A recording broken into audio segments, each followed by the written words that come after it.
नमस्कार प्रिय विद्यार्थियों, ये मेरा आज का दूसरा वीडियो होने जा रहा है, जो कि मैं परसों का जो लेक्चर है वो दोबारा दे रही हूँ। परसों मैंने 15 मिनट से ज़्यादा का वीडियो बनाया बच्चों, और वो किन्हीं टेक्निकल रीज़न से अपलोड नहीं हो पाया, इसलिए उसके बारे में मैं दोबारा आपसे डिस्कस करने वाली हूँ, चर्चा करने वाली हूँ। क्योंकि परसों हमने क्या करा था, प्राइमरी एंड सेकेंडरी सोर्सेज की मेरिट्स क्या हैं और डीमेरिट्स क्या हैं, उनके सोर्सेज की प्राथमिक स्रोतों के क्या गुण हैं, उस विषय पर हमने बात की थी। तो सबसे पहले तो हम बात करते हैं मेरिट्स ऑफ प्राइमरी सोर्सेज। उसके अंदर एक सबसे महत्वपूर्ण बात बच्चों ये है कि अध्ययन में लचीलेपन का गुण पाया जाता है ना, फ्लेक्सिबिलिटी उसके अंदर रहती है जब हम प्राइमरी सोर्सेज की बात करते हैं। दूसरा हम कह सकते हैं कि बहुत ज़्यादा जब हमारा क्षेत्र व्यापक होता है, जोग्राफिकल एरिया जब बहुत बड़ा होता है, तो उसके लिए भी ये एक उपयुक्त तरीका है primary sources of data collection. तीसरी बात, ये बहुत ही ज़्यादा विश्वसनीय होते हैं। They are more accurate, they are more reliable. क्यों होते हैं? क्योंकि हमने स्वयं ने ही ये डेटा इकट्ठे करे होते हैं, इस वजह से। उसके बाद हम बोल सकते हैं कि इसके द्वारा बहुत सारी ऐसी इन्फॉर्मेशन भी इकट्ठी की जा सकती हैं जो कि रिस्पोंडेंट अदरवाइज आपसे हो सकता है शेयर नहीं कर सके।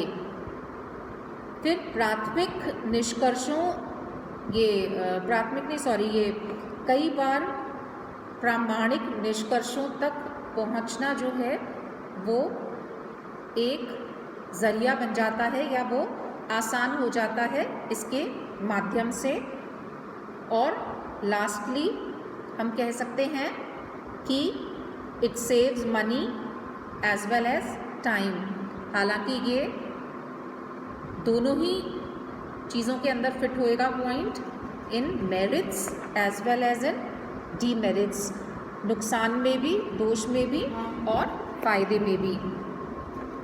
अब यदि हम कुछ डीमेरिट्स की बात करते हैं तो उसके अंदर सबसे पहले हम ये कह सकते हैं कि इसके अंदर सब्जेक्टिविटी के चांसेस बहुत ज़्यादा हैं, है ना, पक्षपात, इसकी काफ़ी संभावना रहती है। बहुत बार हम बच्चों ये बात करते हैं सब्जेक्टिविटी और ऑब्जेक्टिविटी, है ना। सब्जेक्टिविटी मतलब जहाँ पर हमने साइंटिफिक तरीके से काम नहीं करा है, जहाँ पर हम अपनी खुद की इच्छाएं, अपने खुद के व्यूज़ भी अध्ययन के अंदर रखते हैं, उसको हम कहते हैं कि सब्जेक्टिव स्टडी हो गई है। तो वो एक इसकी बहुत बड़ी डीमेरिट या उसका एक दोष हो जाता है। फिर कई बार क्या होता है, जब हम सब्जेक्टिव होते हैं तो उसकी स्वाभाविकता जो है हमारे अध्ययन की, वो भी कम हो जाती है या वो भी नष्ट हो सकती है। अब बहुत बार क्या होता है, जो अध्ययनकर्ता होते हैं उनके प्रशिक्षित नहीं होते हैं, वो दे आर नॉट ट्रेन्ड, उनको पता नहीं होता है कि किस तरीके से हमको डेटा कलेक्ट करना है, किस तरीके से हमको अध्ययन करना है। तो वो भी कई बार तथ्यों की स्वाभाविकता को नष्ट कर सकती है।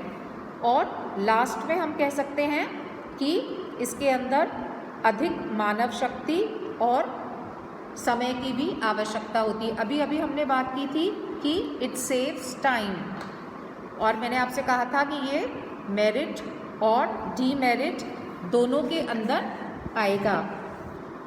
होता क्या है, जो प्राइमरी सोर्स होता है उसके अंदर, क्योंकि रिसर्चर खुद जाता है और डेटा कलेक्ट करता है, इसलिए बहुत बार इसके अंदर समय ज़्यादा लगता है।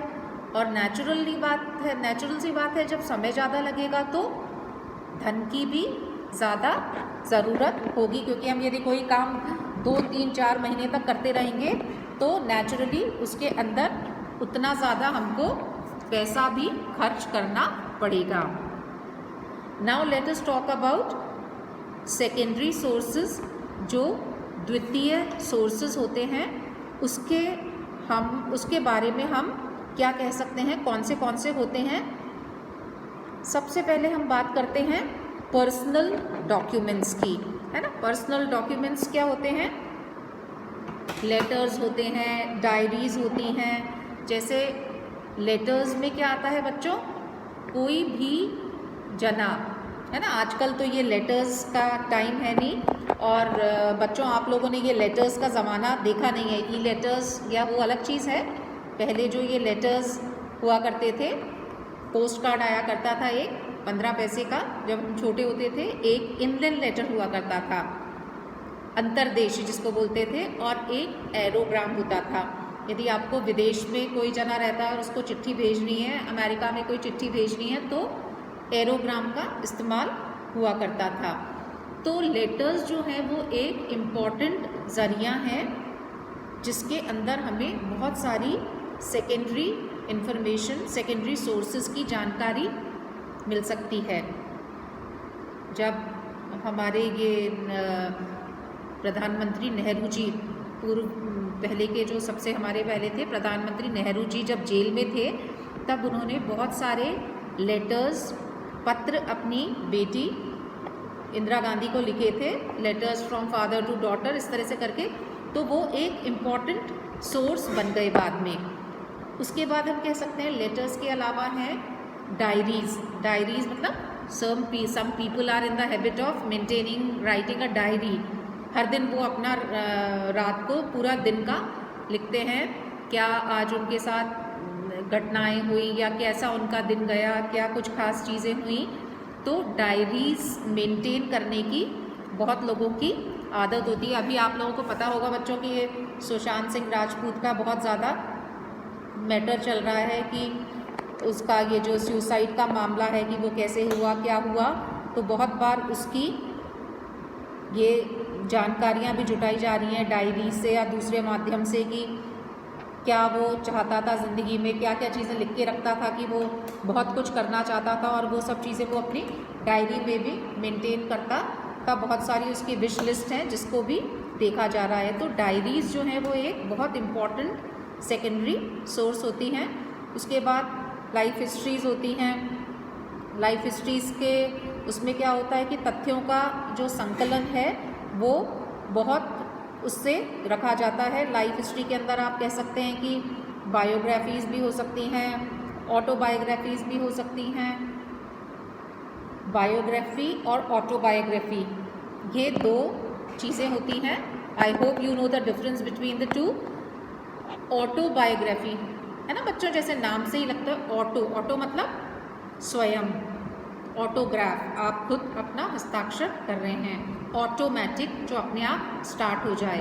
तो ऑटोबायोग्राफी मतलब जो आपने स्वयं लिखी है अपने ऊपर। यदि मैं अपने बारे में, अपने ऊपर आई मीन कुछ किताब लिखती हूँ, पूरा अपना शुरू से लेकर जब तक भी अभी जिस मैं उम्र तक आई हूँ पूरे उसके बारे में, तो वो होगी ऑटोबायोग्राफी। दूसरा क्या होता है बायोग्राफी। बायोग्राफी क्या होता है, जो कोई और व्यक्ति आपके बारे में लिखता है, दैट इज़ बायोग्राफी। दूसरा व्यक्ति लिख रहा है आपके बारे में, तो वो हो गई बायोग्राफी। तो ऑटोबायोग्राफी और बायोग्राफी ये दोनों ही बहुत ही इम्पॉर्टेंट सेकेंडरी सोर्सेज के अंदर आते हैं। उसके बाद मेमोरीज़ हो सकती हैं, कोई भी रिटन उसके अंदर आपकी जो भी आपके याददाश्त के अंदर हो वो आपने नोट डाउन कर रखा हो। अब इन पर्सनल डॉक्यूमेंट्स की क्या उपयोगिता हैं, ये बहुत उपयोगी होते हैं पर्सनल डॉक्यूमेंट्स जो भी हैं, और इनको हम एट टाइम्स काम में ले सकते हैं एज इम्पॉर्टेंट सेकेंडरी सोर्स। उसके बाद कई बहुत सारे पब्लिक डॉक्यूमेंट्स भी हो सकते हैं, जैसे ये तो सारे हो गए पर्सनल डॉक्यूमेंट्स। पब्लिक डॉक्यूमेंट्स के अंदर कुछ पब्लिश्ड डॉक्यूमेंट्स हो सकते हैं या कुछ एक अनपब्लिश्ड डॉक्यूमेंट्स भी हो सकते हैं। दोनों ही तरह की कैटेगरीज हो सकती हैं, published as well as unpublished documents. तो ये सब किसके अंदर आते हैं? सेकेंडरी सोर्सेज के अंदर आते हैं। धन्यवाद बच्चों।